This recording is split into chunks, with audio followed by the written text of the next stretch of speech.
លើកនេះគ្រោះធំជាងលៀបហើយណាពូហូនក្រោយពីទទួលបានពាក្យបណ្ដឹងមិនដឹងថានរណាប្តឹងពូហូនទេក្នុងករណីជាប្រមាថជាសាធារណៈបរិហាគេជាសាធារណៈញុះញង់ឲ្យមានការរើសអើងដែលពូហូននឹងបង្ហាញខ្លួននៅតុលាការខេត្តស្វាយរៀងនៅថ្ងៃទី28ខែឧសភាឆ្នាំ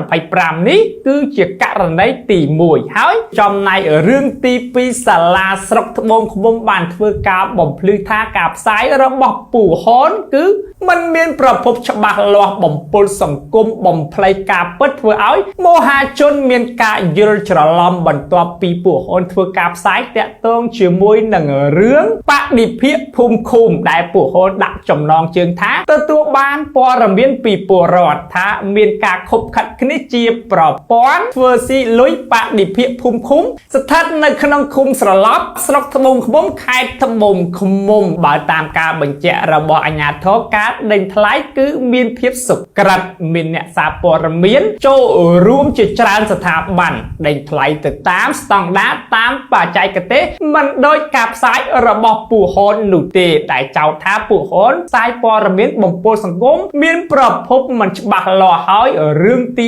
3រឿងរ៉ាវដែលពូហូនផ្សាយដែលមានប្រភពមិនច្បាស់លាស់នោះសាលាស្រុកត្បូងឃ្មុំបានបញ្ជូនព័ត៌មានទៅកាន់ក្រសួងព័ត៌មានហើយក្រសួងព័ត៌មានកំពុងតែត្រួតពិនិត្យមើលប្រសិនបើការផ្សាយរបស់ពូហូនមានប្រភពមិនច្បាស់លាស់បំភ្លៃការពិតបំពុលសង្គមក្រសួងព័ត៌មាននឹងចាត់វិធានការលើពូហូនហើយខ្ញុំមិនដឹងថាហៅពូហូនទៅប្រមានឬក៏ដកអាជ្ញាប័ណ្ណរបស់ពូហូនទេអញ្ចឹងបានចាងវាងថាពូហូនកំពុងតែមានគ្រោះធំហើយមិនដឹងថាពូហូនអាចឆ្លងកាត់គ្រោះនេះឬក៏យ៉ាងណាទេតាមមហាជនវិញយល់យ៉ាងណាដែរណាបងប្អូនយើងហើយបងប្អូនយើងទៀតហើយណាគេថាមិនរៀងចាល់មែនឥឡូវនេះក្រុមការងារទទួលបានពីបងប្អូនប្រជាពលរដ្ឋផ្ដល់ព័ត៌មានថាមានការចែកទឹកតែគ្នាច្រាស់ទៀតហើយណាប៉ុន្តែពិតឬមិនពិតបងប្អូនយើងទស្សនាមើលទៅណាទឹកដីនៅខេត្តត្បូងឃ្មុំចឹងបានហាមអ្នកកាសែតមិនឲ្យចូលណាខ្លាចបែកការ